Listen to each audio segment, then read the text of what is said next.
Into the night নামে একটা অসাধারণ অ্যাপোক্যালিপটিক টিভি সিরিজ রিলিজ হয়েছিল 2020-21 সালের দিকে। আর এই সিরিজটাই আপনাদের সামনে আজকে এক্সপ্লেন করতে যাচ্ছি। সিরিজটাতে মোট 2টো সিজন রয়েছে এবং মোট পর্ব রয়েছে 12টা। সিরিজটাতে দেখানো হয়েছে পৃথিবীতে হঠাৎ করে অদ্ভুত এক বিপর্যয় নেমে আসে। সূর্য থেকে আসা বিকিরণের কারণে পৃথিবীর মানুষ কিছু বুঝে ওঠার আগেই কোনো প্রতিক্রিয়া ছাড়াই টপাটপ মরে যেতে শুরু করে। কিন্তু একজন মানুষ এই ক্ষতিকর রশ্মির প্রভাব থেকে বাঁচার একটা উপায় খুঁজে পায়। সে বুঝতে পারে বেঁচে থাকতে হলে তাকে বেছে নিতে হবে অন্ধকার একটা অঞ্চল, অর্থাৎ পৃথিবীর যে অংশে সূর্যের আলো পড়ে না সেখানে যদি আপনি অবস্থান করতে পারেন তবেই আপনি বেঁচে থাকতে পারবেন। কিন্তু এটা তো আর চারটিখানি কথা নয়।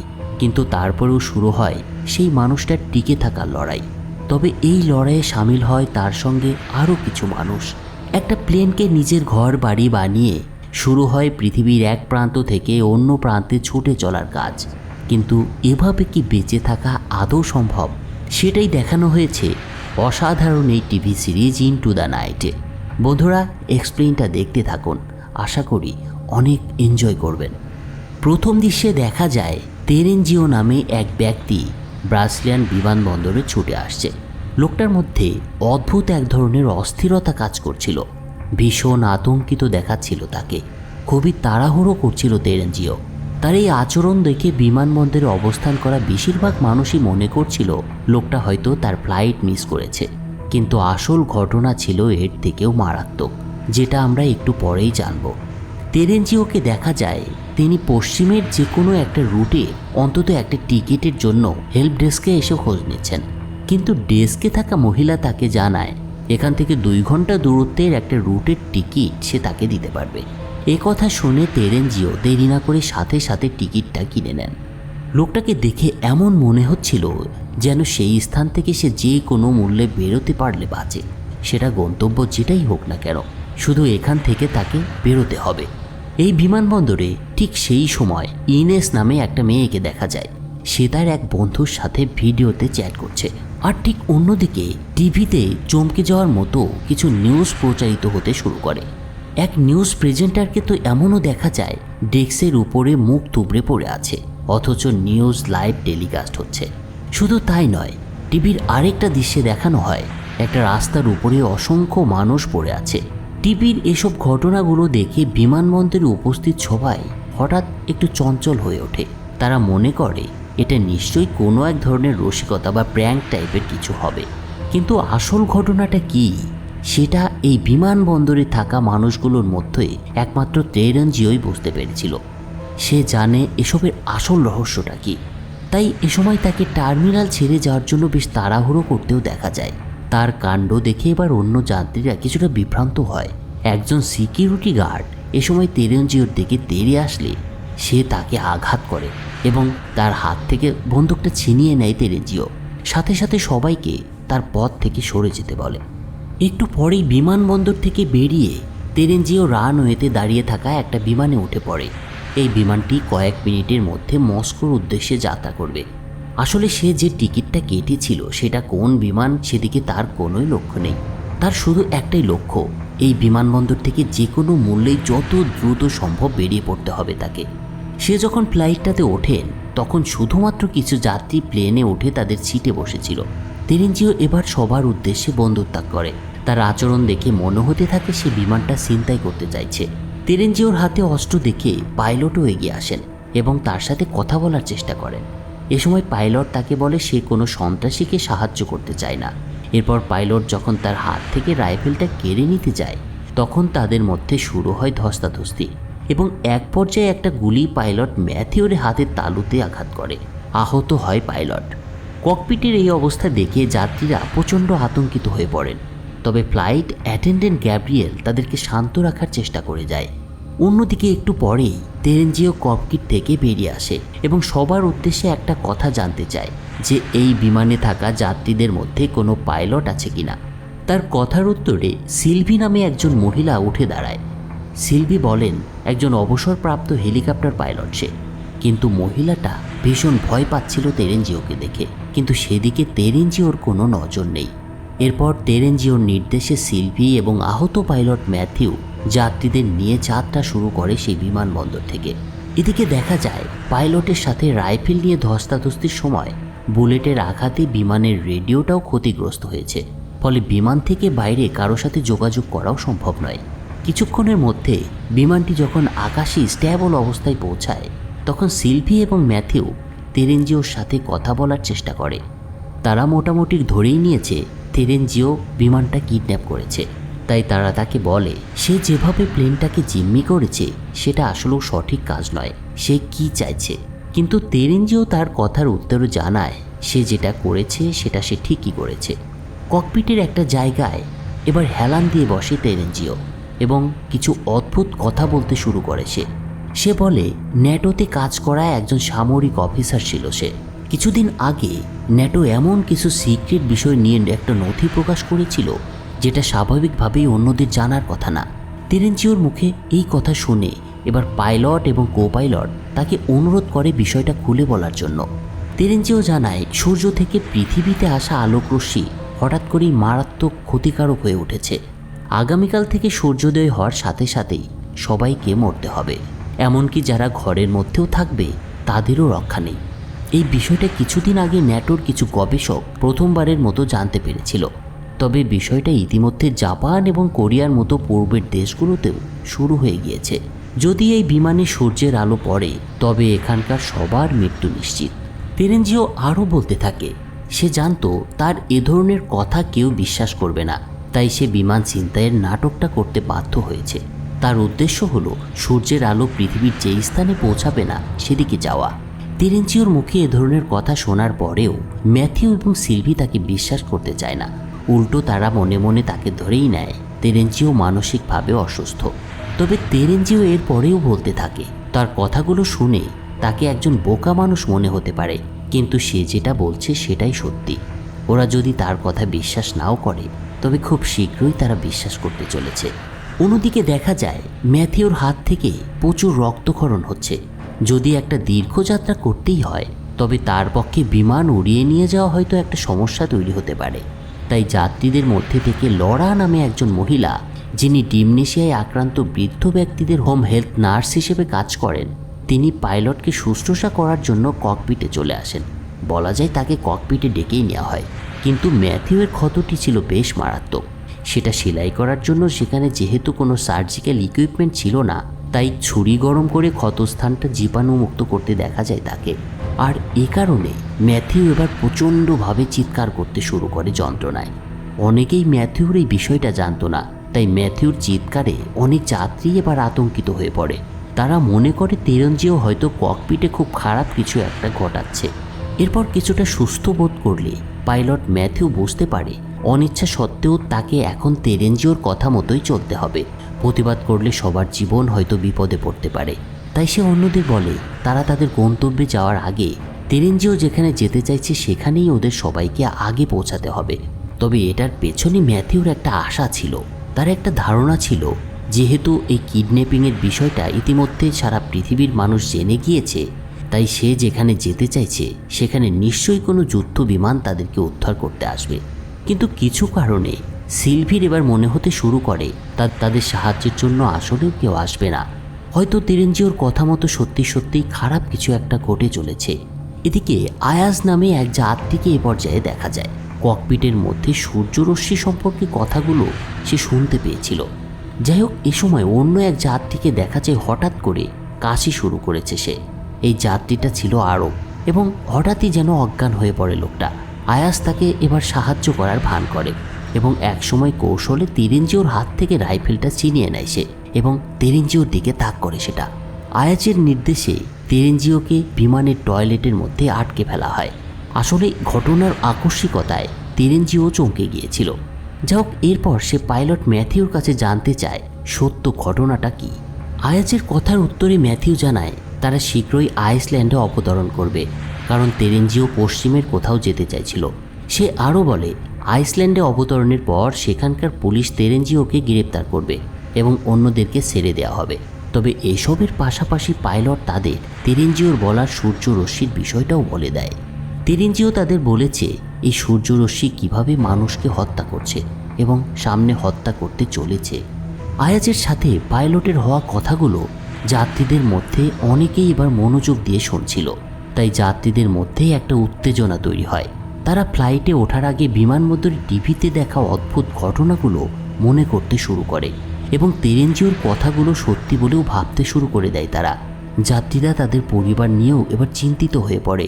কিন্তু ম্যাথিউ এ সময় সবাইকে শান্ত করে বলে যদি তেরেঞ্জিওর কথা সত্যি হয়ও তবে সে সবাইকে বাঁচানোর একটা চেষ্টা করবে। এর কিছুক্ষণ পর বিমানটা আইসল্যান্ডের আকাশসীমায় এসে পৌঁছায়।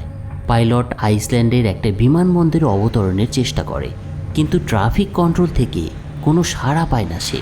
যখন তারা রানওয়ের খুব কাছে চলে আসে তখন পাইলট দেখতে পায় বেশ কয়েকটা বিমান একে অপরের সাথে সংঘর্ষে বিধ্বস্ত হয়েছে এবং কিছু লোকজন নিচের রানওয়েতে ছোটাছুটি করছে।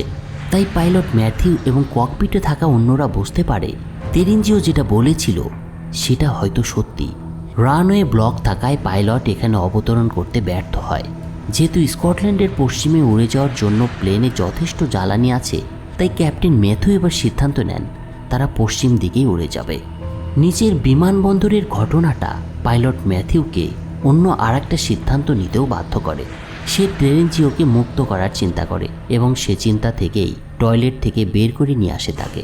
তার ধারণা তেরেঞ্জিও হয়তো সবাইকে বলতে পারবে আসলে কি ঘটছে, আর তাতে তার যাত্রীরা কিছুটা হলেও চিন্তামুক্ত হবে। তো টয়লেট থেকে বেরোনোর পর তেরেঞ্জিও সবার উদ্দেশ্যে বলে সে তার সিনিয়র অফিসারদের কথোপকথন থেকে সূর্য এবং তার থেকে বিচ্ছুরিত হওয়া ক্ষতিকর রশ্মি সম্পর্কে জানতে পেরেছিল, কিন্তু সে জানে না কেন এটা ঘটছে এবং এর থেকে কোনো সমাধান পাওয়ার আদৌ কোনো উপায় আছে কি না, বা এমন কেউ রয়েছে কি না যে এটার একটা সমাধান বের করতে পারবে।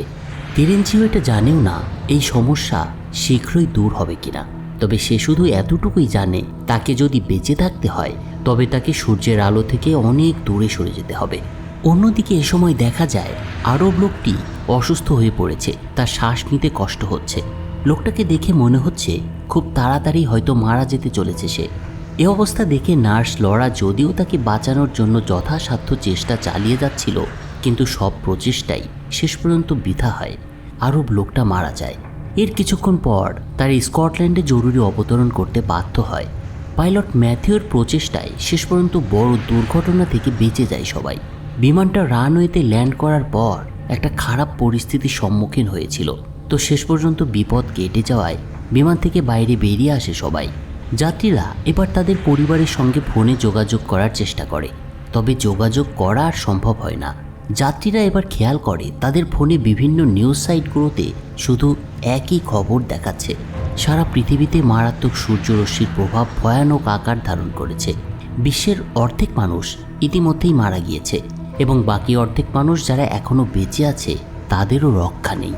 এই অবস্থার মধ্যেই সবাই এবার খেয়াল করে বিমানবন্দরটি একেবারেই খালি, কোথাও কোনো মানুষের সাড়া পাওয়া যাচ্ছে না। আসলে প্রচণ্ড আতঙ্কিত হয়ে যাদের পালানোর সুযোগ ছিল তারা সবাই পালিয়ে গিয়েছিল এবং অন্যরা অন্ধকার জায়গা বেছে নিয়ে লুকিয়ে পড়েছে। তাদের মনে একটাই আশা যে এই অন্ধকার হয়তো তাদেরকে রক্ষা করতে পারবে। খবরে আরও বলা হয়েছে বাংকারের ভেতরে মানুষ মারা যাচ্ছে, তার মানে সূর্য রশ্মিটা যেখানে সরাসরি পৌঁছাচ্ছে না, কিন্তু তার একটা প্রভাব মাটির নিচের বাংকারে থাকা মানুষগুলোর জন্যও নিরাপদ নয়। সবাই রানওয়েতে দাঁড়িয়ে যখন চিন্তা করছে তাদের পরবর্তী অবস্থাটা কি হবে, তখন হঠাৎ দেখা যায় সেখানে 3 জন সেনা সদস্য এসে পৌঁছায়।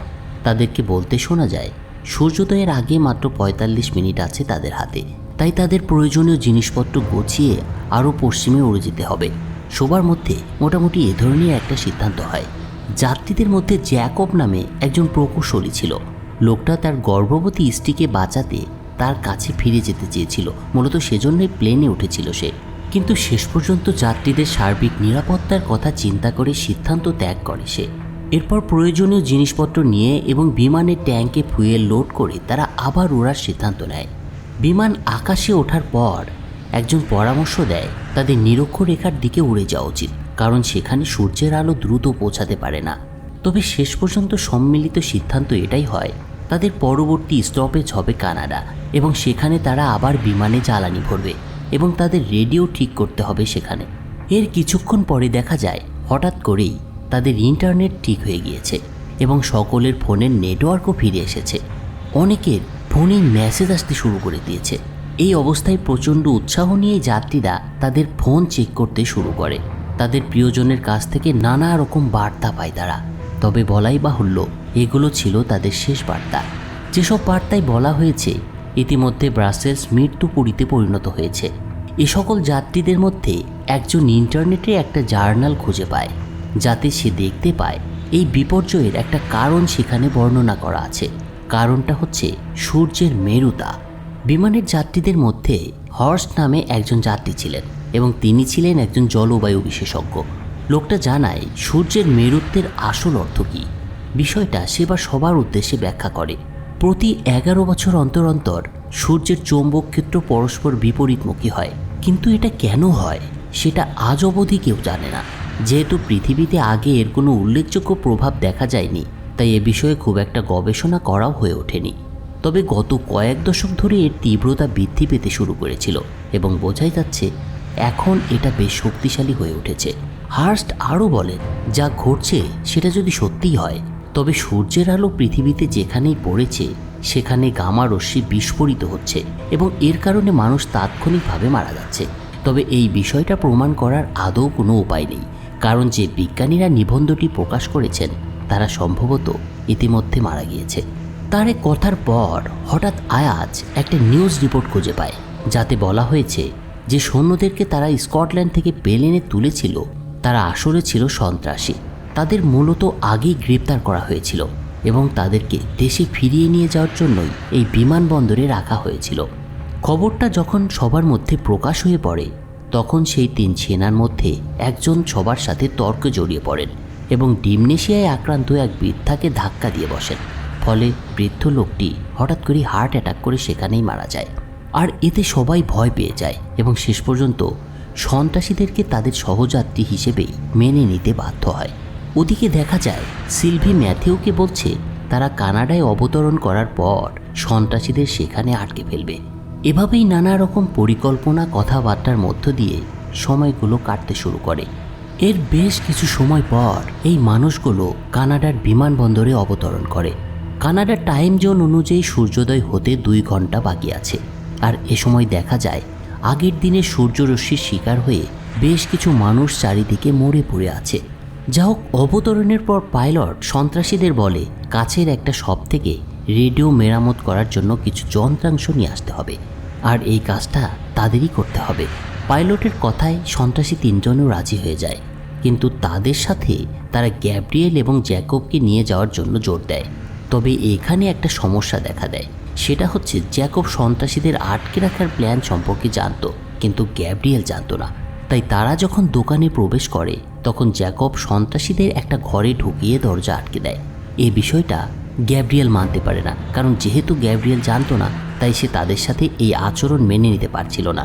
উপরন্তু সে এটাও বলেছিল যদি তাদেরকে এখানে আটকে রাখতেই হয় তবে সেও তার সাথে যাবে না। গ্যাব্রিয়েলের কথা শুনে জ্যাকব এবার মূল বিষয়টা তাকে বোঝানোর চেষ্টা করে, কিন্তু গ্যাব্রিয়েল ভাবে জ্যাকব তাকে মিথ্যা বলছে। আর উপায়ন্ত না দেখে সেখানেই গ্যাব্রিয়েলকে রেখে জ্যাকব এবার একাই বিমানবন্দরে ফিরে আসে। ওদিকে দেখা যায় শেষ পর্যন্ত সন্ত্রাসীরা নিজেদেরকে মুক্ত করেছে এবং বিমানবন্দরে তারা যখন এসে পৌঁছায় তখন বিমানটা রানওয়ে ধরে ছুটতে শুরু করেছে। এই বিষয়টা দেখে সন্ত্রাসীরা বিমানকে লক্ষ্য করে গুলি ছুটতে শুরু করে এবং একটা গুলি এসে বিমানের একটা জানালায় আঘাত করে। ফলে জানালায় ছোট্ট একটা ফাটলের সৃষ্টি হয়, কিন্তু এই বিষয়টা কেউ খেয়াল করে না। অনেকটা নিরাপদেই শেষ পর্যন্ত বিমানটা আকাশে উঠে পড়তে সক্ষম হয়। বিমানের যাত্রীদের মধ্যে ডোমিনিক নামে এক অসুস্থ শিশু ছিল। আয়াজকে একসময় দেখা যায় সেই ডোমিনিকের সাথে কথা বলার চেষ্টা করতে, কিন্তু এই বিষয়টা শিশুটির মা যারার পছন্দ হয় না, তাই সে লোকটিকে সেখান থেকে চলে যেতে বলে। এভাবে নানা রকম ঘটনা প্রবাহের মধ্য দিয়ে আরও কিছু সময় অতিবাহিত হয়। আর হঠাৎ তারা একসময় হাওয়াইয়ের কারো কাছ থেকে একটা রেডিও সংকেত পায়। পাইলটের সাথে হওয়া সংক্ষিপ্ত কথোপকথনে বোঝা যায় কিছু জীবিত ব্যক্তি হাওয়াইয়ের একটা আন্ডার ওয়াটার বাংকারের মধ্যে অবস্থান করছে। এই কারণে তারা এখনও বেঁচে আছে।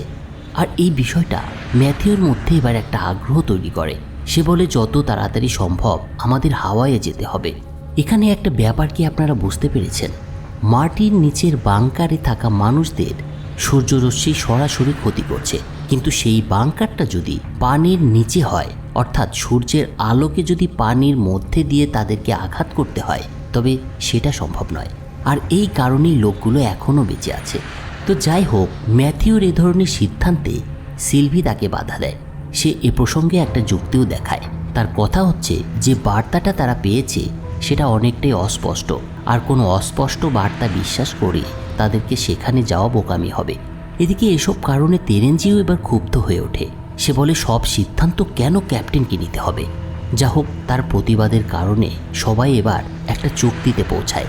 তারা সিদ্ধান্ত নেয় পাইলটের কথা যদি মানতেই হয় তবে একটা ভোটাভুটির ব্যবস্থা করতে হবে, আর সংখ্যাগরিষ্ঠ ভোটের প্রেক্ষিতেই সিদ্ধান্ত নিশ্চিত হবে। এরপর কিছু সময়ের মধ্যে পরিস্থিতি যখন শান্ত হতে শুরু করে, তখন হঠাৎ বেশ কয়েকটা অ্যালার্ম একসাথে বেজে ওঠে। পাইলট বুঝতে পারেন বিমানে যান্ত্রিক ত্রুটি তৈরি হয়েছে, আর পরীক্ষা করে ম্যাথিউ দেখতে পায় সন্ত্রাসীরা বিমানটিকে কানাডার বিমানবন্দরে থাকতে গুলি করেছিল। তাদের একজন কোনোভাবে বিমানের ল্যান্ডিং গিয়ারে উঠে পড়েছিল এবং সে এখন সেখানেই আটকে রয়েছে, আর মূলত তার কারণেই সমস্যাটা হচ্ছে এবং অ্যালার্মগুলো বেজে উঠেছে। পাইলট ম্যাথিউ এই পরিস্থিতিটা সবার উদ্দেশ্যে ব্যাখ্যা করে এবং জানায় যদি এই সন্ত্রাসী লোকটা সেখানে আটকে থাকে তারা পরবর্তীতে ল্যান্ড করতে পারবে না, তাই যতটা সম্ভব উঁচুতে উঠতে হবে তাদের, আর এতে অক্সিজেনের অভাবে লোকটা একসময় নিচে পড়ে যাবে। যদিও বিষয়টা খুবই মর্মান্তিক, কিন্তু তাদের এছাড়া অন্য কোনো উপায় নেই। কিন্তু এই বিষয়টাই মাথা সবাই ঘামালেও জানালায় ফাটলের বিষয়টা কিন্তু কারোরই মাথায় আসে না।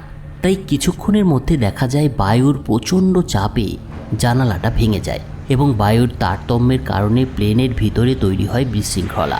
তাই চারিদিকে সবাই ছিটকে পড়তে শুরু করে। তবে এ সময় ম্যাথিউ দ্রুত প্লেনটাকে আবার কম উচ্চতায় নিয়ে আসে। বিমানটা কিছুটা ব্যালেন্স হয়ে আসলে জ্যাকব একটা কাঠের বোর্ড দিয়ে জানালাকে আটকে দেয়।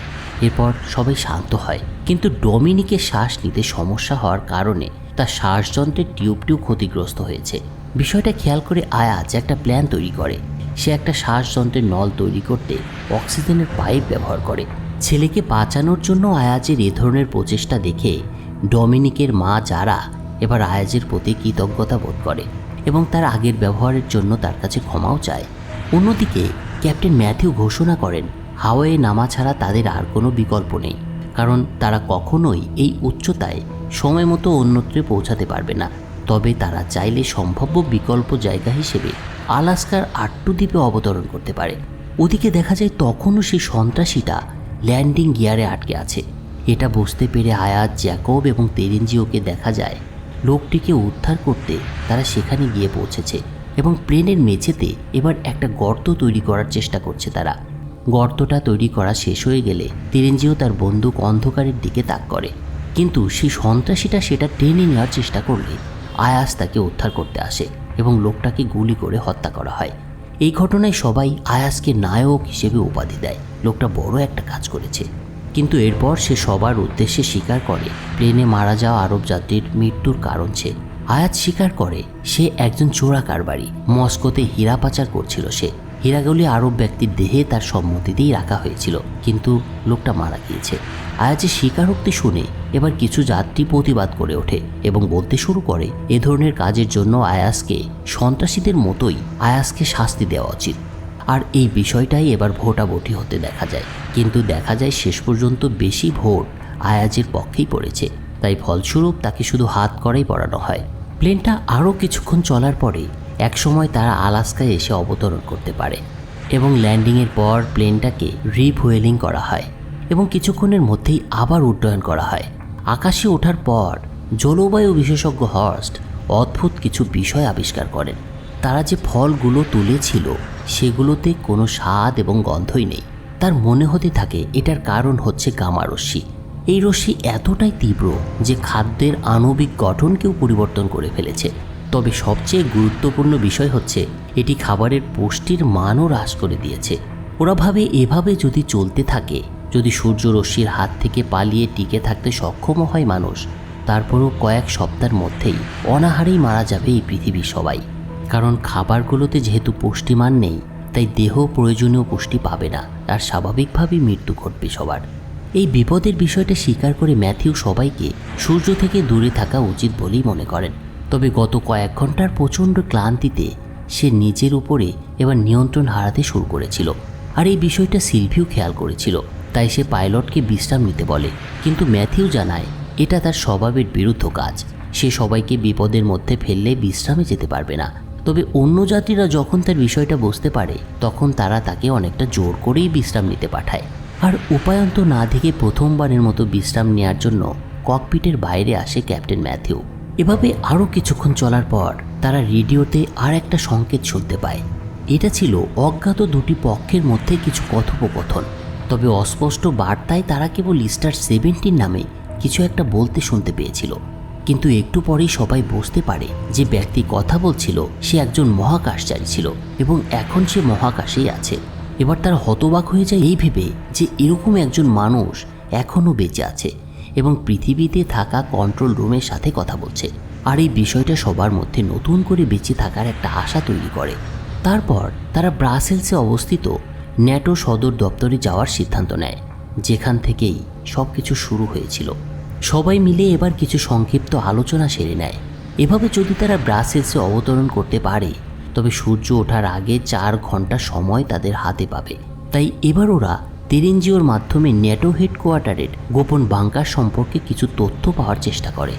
ওদিকে দেখা যায় লরা টয়লেটে ম্যাথিউকে অচেতন অবস্থায় দেখতে পায়। সে খেয়াল করেছে পাইলটের যে হাতের তালুতে আঘাত লেগেছিল সেটাতে সংক্রমণ দেখা দিয়েছে। মূলত এ কারণেই একটু আগে পাইলট পাগলাটে আচরণ করছিল। তবে লরা ম্যাথিউর হাতের সংক্রমিত টিস্যুগুলো এবার কেটে ফেলার পরামর্শ দেয়। সে এও বলে যদি তারা সময় মতো ব্রাসেলসে পৌঁছাতে পারে, তবে সেখানকার একটা হাসপাতাল থেকে পাইলটের হাতের অপারেশন করানো সম্ভব হবে। কিন্তু সমস্যা হচ্ছে ম্যাথিউ ছাড়া সিলভির একার পক্ষে এত বড় একটা প্লেন অবতরণ করানো সম্ভব নয়। আর এই বিষয়টা সে সবাইকে বলেও দেয়, কিন্তু যাত্রীরা তাকে বারবার অনুরোধ করে। যেহেতু সিলভি একজন হেলিকপ্টার পাইলট ছিল এবং ম্যাথিউর সাথে ককপিটে বেশ কিছুটা সময় কাটিয়েছে, তাই চেষ্টা করলে সে প্লেনটা ল্যান্ড করাতে পারবে। সবার অনুরোধে এবং পরিস্থিতি বুঝতে পেরে শেষ পর্যন্ত একান্ত বাধ্য হয়ে সিলভি কিভাবে একটা প্লেনকে ল্যান্ড করাতে হয় তার কিছু ভিডিও ইউটিউব থেকে দেখতে শুরু করে। তবে সবশেষে যখন সে সরাসরি অ্যাকশনে নামে, তখন যাত্রীরা সবাই আতঙ্কিত হয়ে পড়ে এবং অবশ্যই সিলভিও তাদের মধ্যে আছে। অন্য যাত্রীরাও বিষয়টা বুঝতে পেরেছে, তাই খারাপ কিছু একটা যে তাদের সাথে ঘটতে চলেছে সেটা ধরে নিয়েই নিজেদেরকে প্রস্তুত করে সবাই। তবে শেষ পর্যন্ত সিলভি খুব স্মুথ না হলেও বেশ ভালোভাবেই প্লেনটা ল্যান্ড করাতে সক্ষম হয়। দেখা যায় বিমান এবং যাত্রী উভয়ই নিরাপদে আছে। এ সময় সবাই সিলভির পারফরমেন্সে অত্যন্ত খুশি হয়ে ওঠে এবং সবাই তাকে হাততালি দিয়ে স্বাগত জানায়। তবে বেশি সময় নষ্ট না করে তারা বিভিন্ন কাজ শেষ করার জন্য 3টি দলে বিভক্ত হয়ে যায়। 2 জনকে দায়িত্ব দেওয়া হয় এয়ারপোর্ট থেকে প্লেনে জ্বালানি লোড করতে, যারা লরা এবং তার দল ম্যাথিউকে কাছে একটা হাসপাতালে নিয়ে যায় তার হাতের অপারেশনের জন্য। অন্যদিকে তেরেঞ্জিও, আয়াজ এবং রিফ নামে অন্য একজন ন্যাটো সদর দপ্তরের উদ্দেশ্যে রওনা হয়।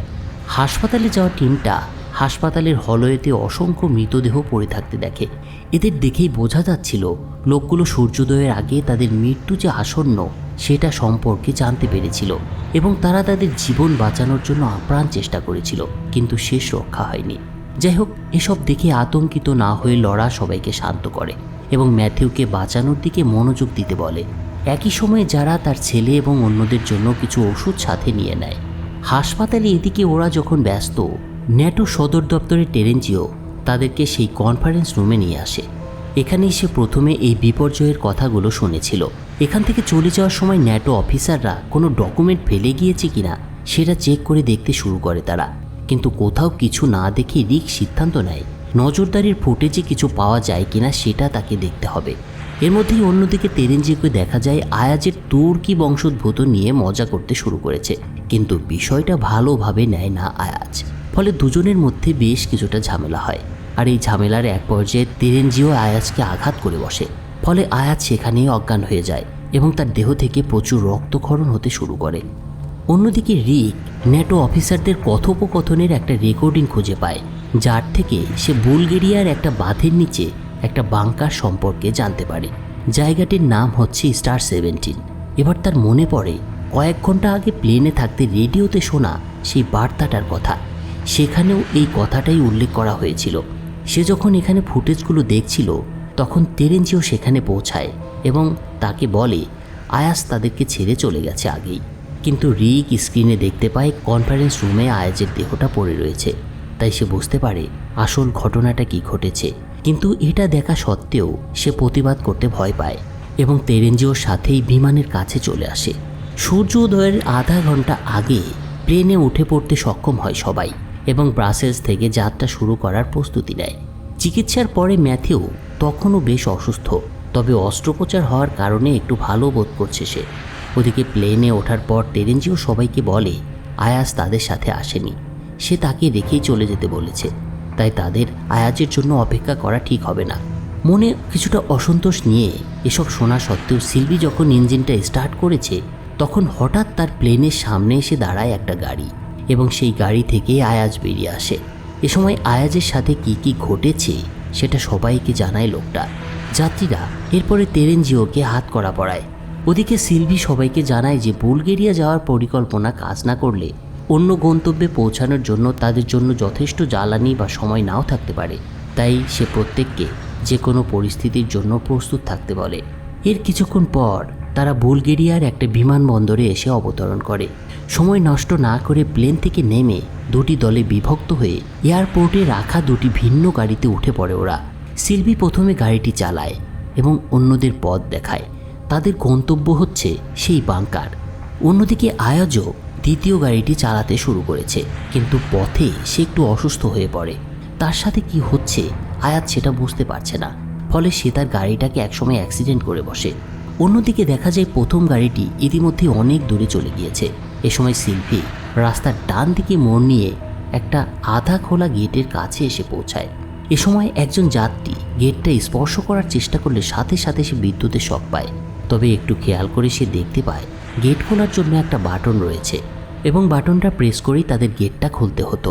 আসলে গেটটা ছিল সুরক্ষিত এবং সেটা বিদ্যুতায়িত করা হয়েছিল। যা হোক, অন্যদেরকে ভেতরে নেয়ার আগে সিলভিকে দেখা যায় তেরেঞ্জিওর হাতে আবার হাত করাটা পরিয়ে দিতে এবং বাংকারের বাইরের একটি স্ট্যান্ডে তাকে বেঁধে রাখতে। আসলে প্লেনে থাকতে আয়াজ সবাইকে বলেছিল তার সাথে কী রকমের বিশ্বাসঘাতকতা করেছিল তেরেঞ্জিও। এ সময় সিলভি তাকে বলে যদি অন্য দলটি এখানে এসে পৌঁছায় তখনই সে শুধু মুক্ত হতে পারবে। এই বলে সে তার অন্যদেরকে সাথে নিয়ে বাংকারে ঢোকার মুখের দিকে রওনা হয়। যাই হোক, অন্যদিকে দেখা যায় আয়াজ এবং তার সাথে থাকা দলটি একটা রাস্তার বাঁ দিকে মোড় নিয়ে বাঁধের অপর পাশের আরেকটা গেটের কাছে গিয়ে পৌঁছায়।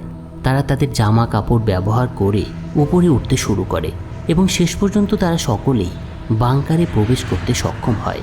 তবে আয়াজের দলটি অন্য গেট দিয়ে আসার কারণে তেরেঞ্জিও তখনও বাইরে বাধা পড়েছিল এবং তার সঙ্গে তাদের দেখা হয়েছিল না।